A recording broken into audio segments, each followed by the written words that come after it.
Get ready to rock radio. Music you want to hear. We're saying hello to someone we've been trying to track down for longer than we care to remember, really.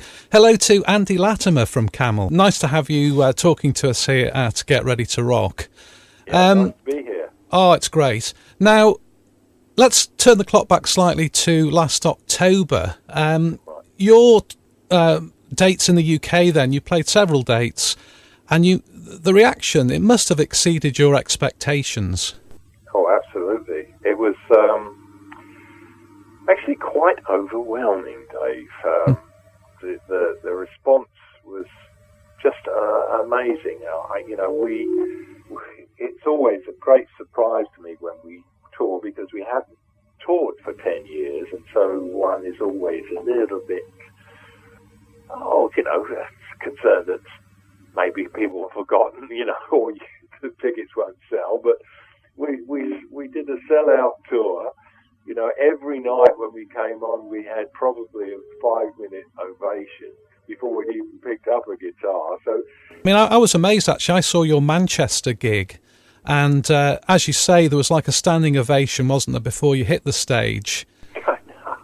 Well, when we came on, it was just amazing, Now, how did you feel before the gigs, Andy, in terms of being able to get through what was essentially a 2-hour set? You didn't skimp at all, and you're such an integral part of the band. You play flute, guitar, vocals. It's not like you can actually leave the stage for a bit, is it? So did you have any, apprehension before that tour?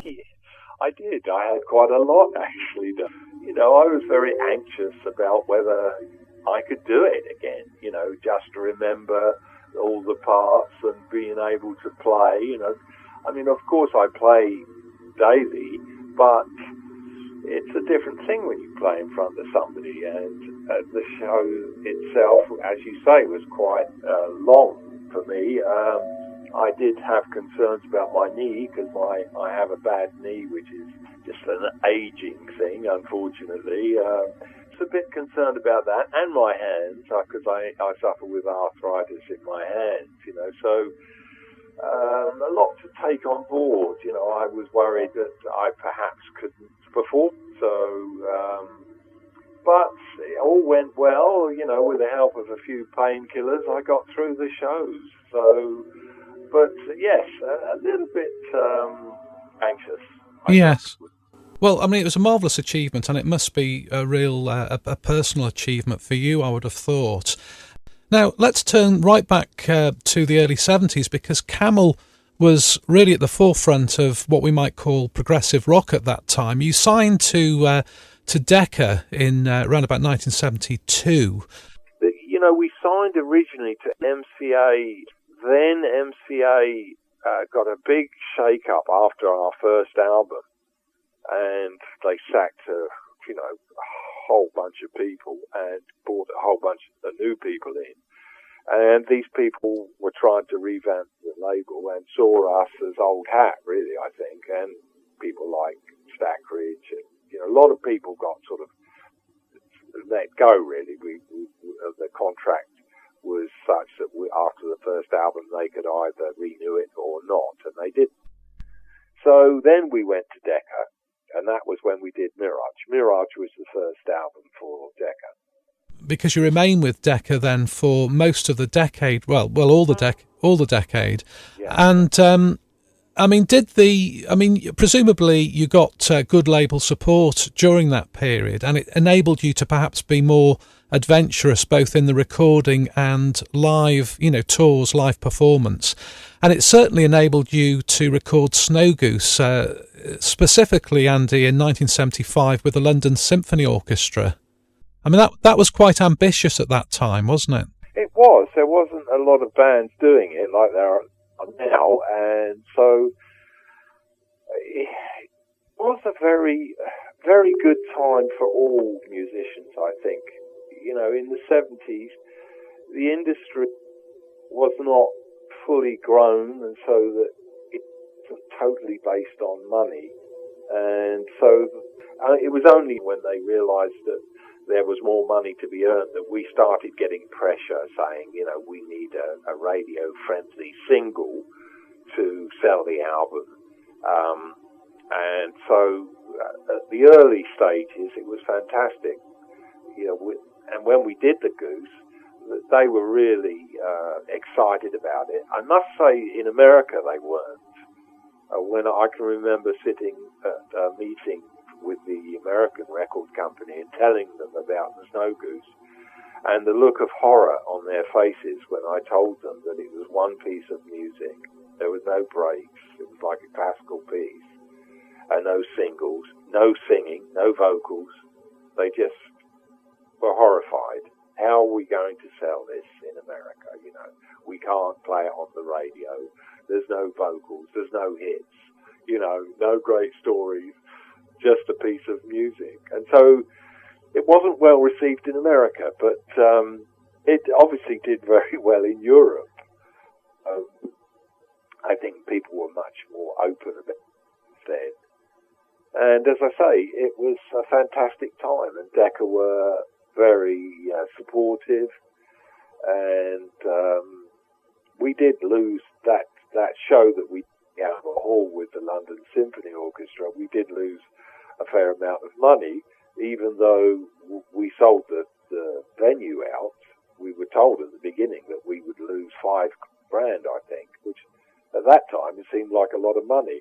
But, we said, sod it, we're going to do it. The fans deserve it, we deserve it, we're going to do it, whether we lose money or not. And so we did. It was a little bit shaky. We only had one rehearsal with the orchestra. But it was something worth doing, and I think everybody who went there that evening sort of recognised the occasion. Now, you've talked about the 70s there briefly, really, Andy, because so much happened during that decade. But is there anything you might have done differently during those years? Because you've actually alluded to the fact that Decca ultimately were looking perhaps for shorter tracks and the proverbial hit singles. Did this cause you a bit of grief in terms of, record company expectation? There was some pressure there in the background. Well, yes, it did. But I think I only gave in, and I only gave in a little. I don't, I've always sort of tried my hardest to stick to my guns and what I do, because I always think if you start to try and manufacture something to sell, especially creatively, it doesn't work. You have to write what you feel in your heart, and that's it. If it's commercial, then fantastic. If it's not, then it's still fantastic. So we did get an awful lot of pressure, and I think I Can See House From Here was the result of that. That was more, they had more single type material, I think. Yeah, this was I Can See Your House From Here, wasn't it, 1979? Yes, yeah. And I think it had that was our attempt at being a little bit more commercial. But, we never really wrote singles. We weren't that commercial, I don't think. And so inevitably we were going to have pressure from the record company, especially people like the publicists for the record company, because their job was made so much harder, because we were, 4, 5 musicians playing good music, and that was it. We put on a good show, and that was it. But we weren't sort of heroin addicts, or we'd make our heads bald or wear gold lame suits. There was no real front in the band, there was no real singer to focus on. And so I think inevitably we suffered from a lot of pressure. When we went to America, that was, that people wanted to change. Sometimes I was so aghast at what people were saying to me in the industry. Janus, our record company, was, trying to change the band, get different people in, change the image, change the material.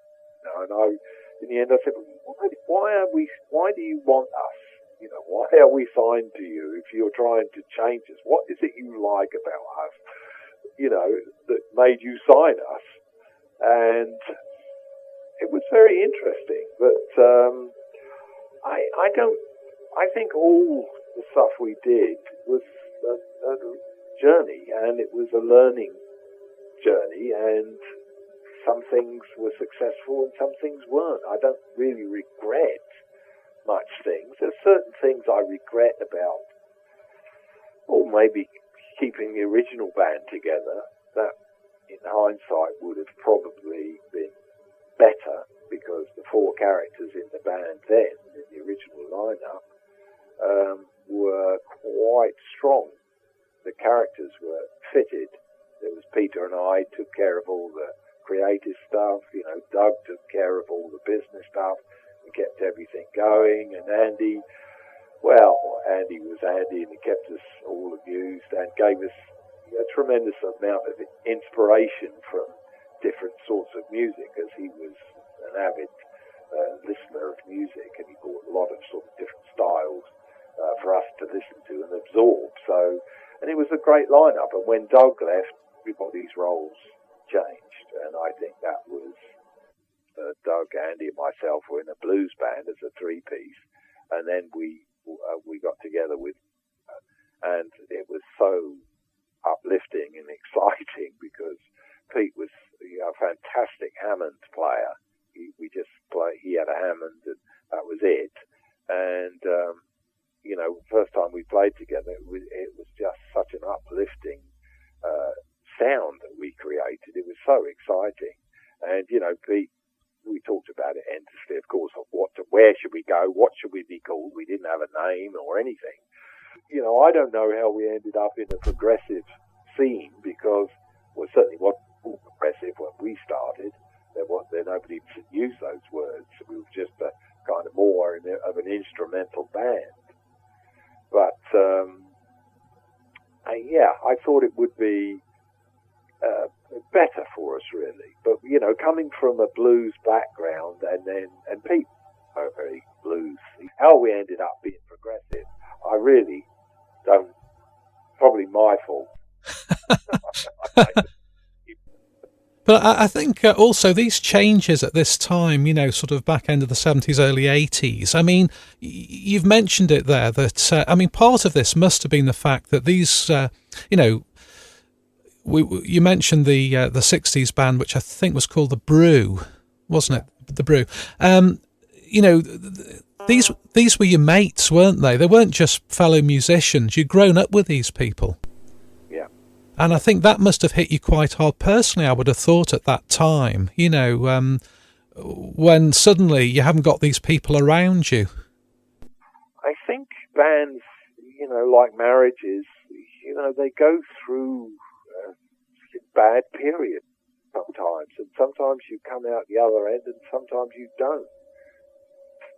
You know, you get egos are involved when you're young, you know, and ambitious.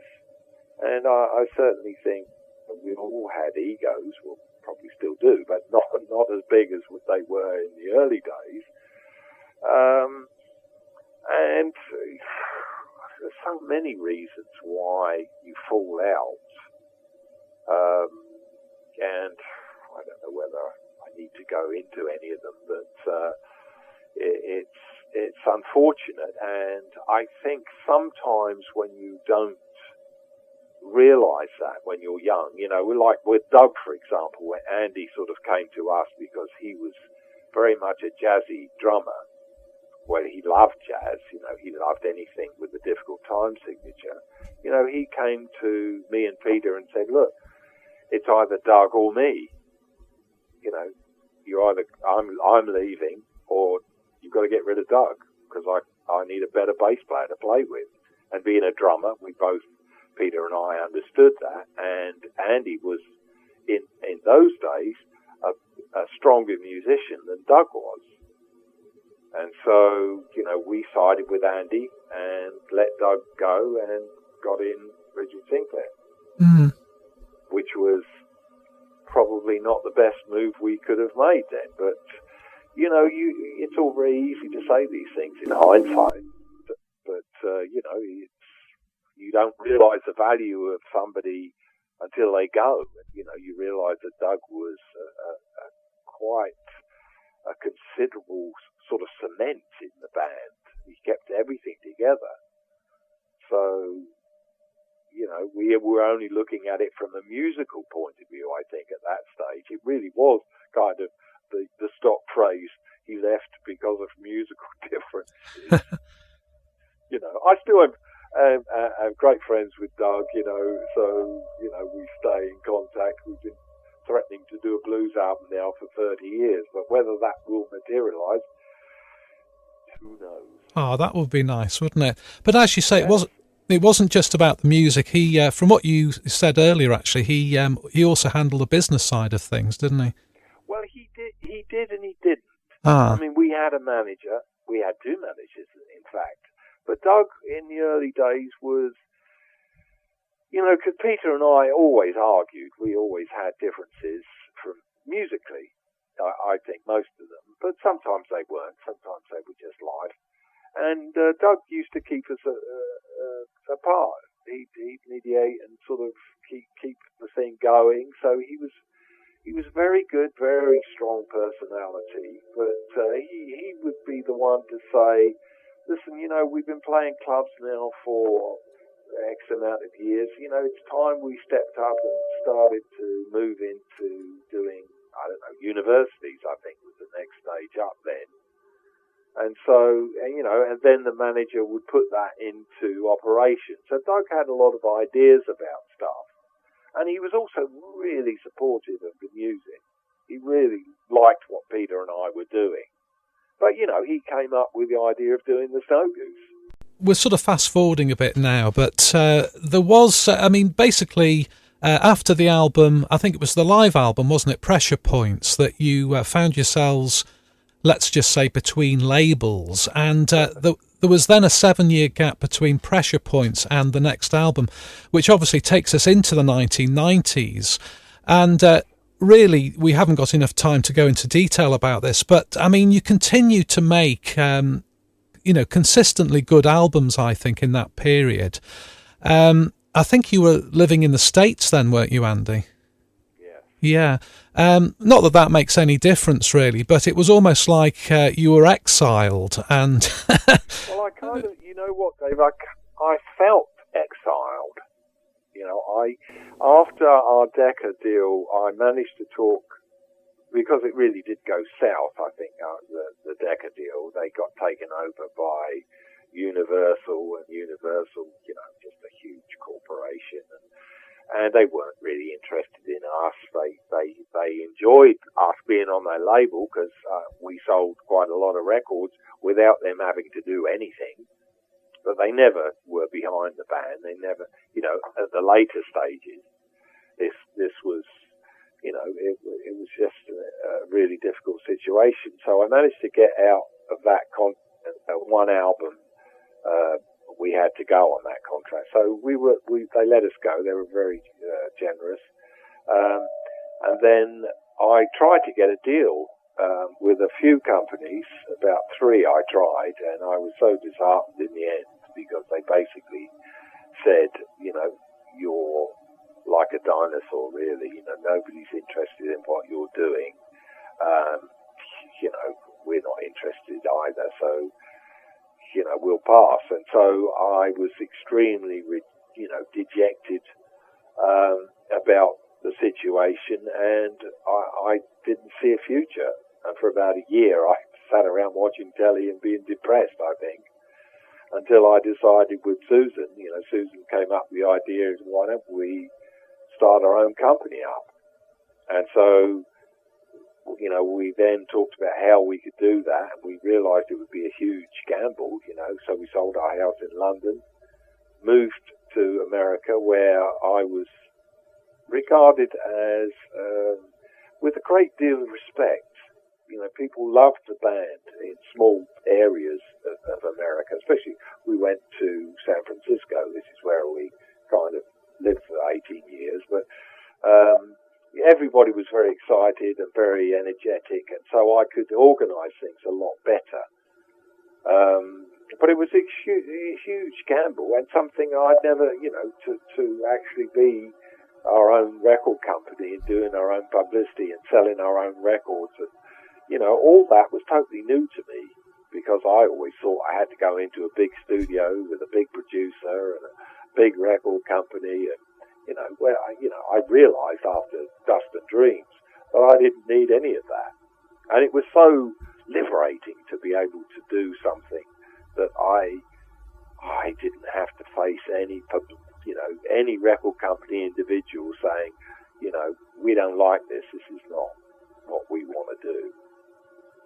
Yes, it's almost like for 10 years there in the 90s, you've been running things as like a cottage industry, really, isn't it? Yes, absolutely. Yeah. Mm. And it's been very rewarding, because, as I say, when you go to do, to create some new music, you're creating it for yourself, and within, you're not thinking, wow, is this going to sell? How am I going to sell it? Are the fans going to love it? Of course, after you've finished it, you're hopeful that people will like it, and you will make some money to continue. But, you don't, as I say, you don't have people who are semi-interested in what you're doing and trying, not really trying to sell it. Now, we should say also that running parallel to your sort of musical activities and relocating to the States and all the rest of it, you did contract this illness in the 1990s, but it wasn't, and as far as I understand it, Andy, it wasn't announced until much later. But you evidently had this, it's like a blood disorder, I think, isn't it?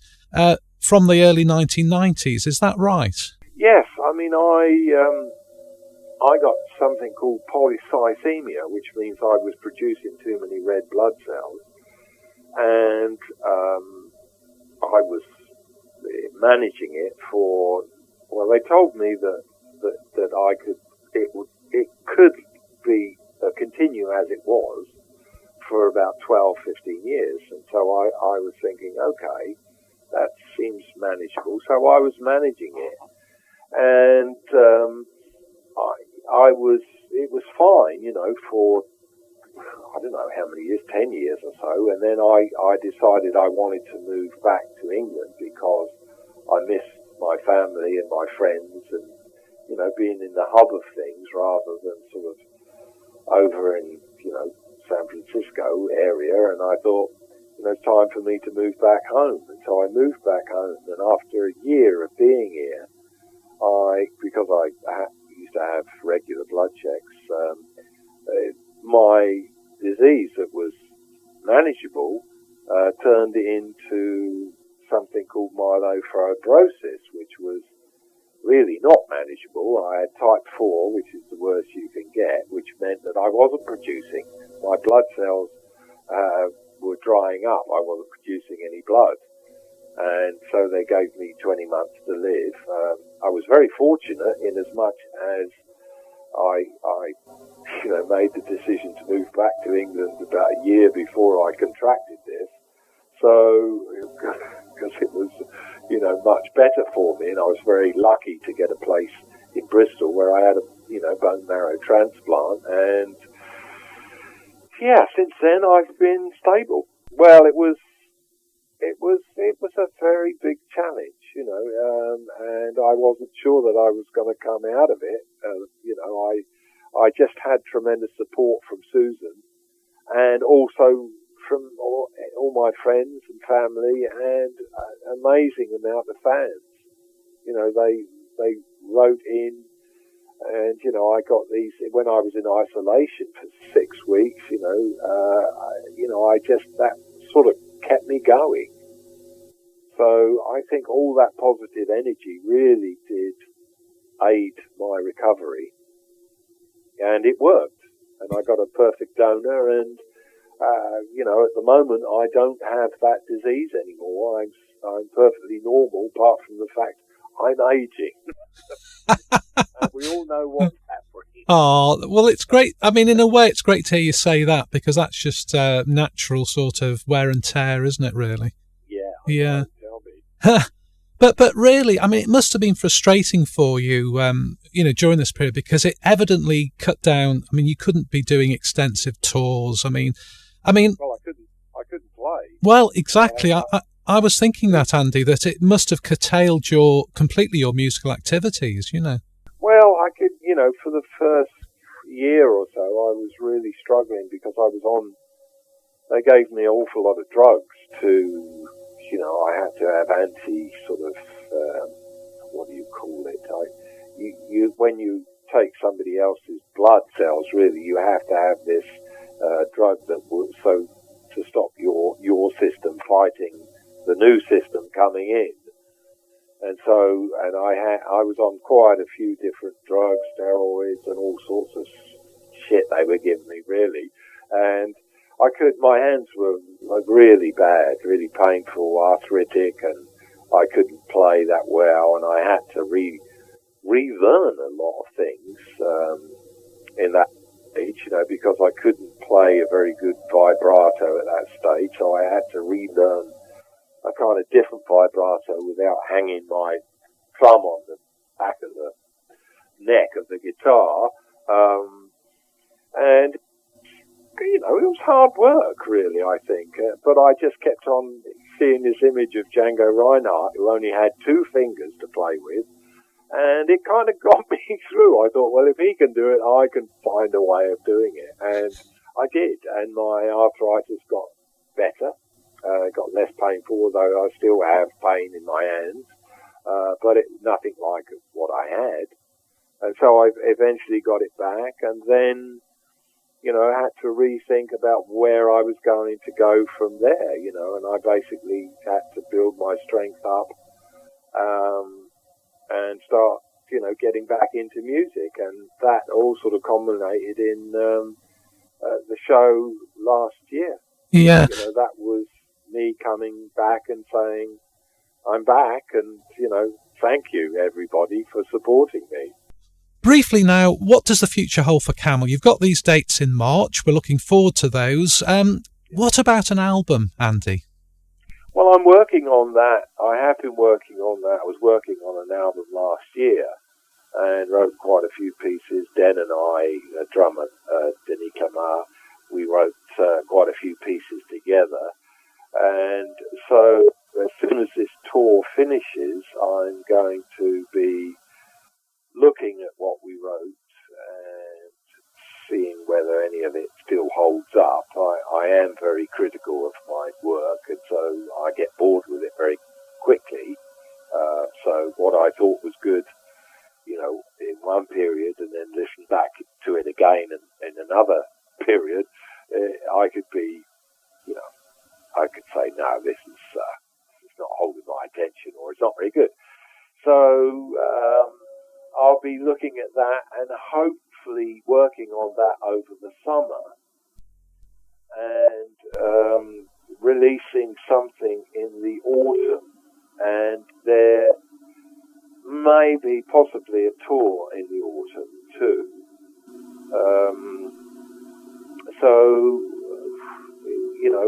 That's as far ahead as I can think at the moment, especially with Guy, going through what he's going through, and I'm not sure of, how he's going to be. Hopefully he's going to make a good recovery, and that, because we talked about doing some things together as well. So I don't know. Yes, I know. Yes. But it is, it's exciting times for the fans of the band, and I'm sure also you'll pull in new fans as well. It's nice to see the band back in action. And well, it's nice. It's certainly nice to be back, Dave. And it's like, and for the next, I'd like to push the boundaries a bit more for the next album. I always like to do something a little bit different, where some fans go, "What the hell is he doing there?" But I also know, because I've lived with Camel for quite a few years, I kind of know what is Camel now. You know, if I write a piece of music, I can listen to it and go, that's a Camel tune, you know, or no, that's not a Camel tune. I can't play that, you know. It sounds like ABBA, you know, or whatever, because I write all sorts of stuff. So I'm quite selective of what I do, but I like to sort of go into new areas. I like to work with new people. I'm doing some stuff for Andy Davis from Stackridge. He's a great artist. I love working with him. Nice man. Also Tom. I'm planning to do some stuff with Tom, and hopefully Guy. He was talking about we're doing his solo album. So I enjoy working on other people's material because I can look at it from a totally different point of view. So hopefully there'll be a lot more recorded output from me in the future. So, but I still love to tour. So hopefully we'll get out again in the autumn. Oh, this is great. Well, look, we're so grateful to you, Andy, for your time today. And we'll look forward to all those events in the coming months, and including the tour here in the UK in the March. And we wish you all the very best for these projects in the year to come. Thanks, Dave. Nice talking with you. And yeah, thanks again. And hopefully see you on tour in March. Enjoyed speaking to you.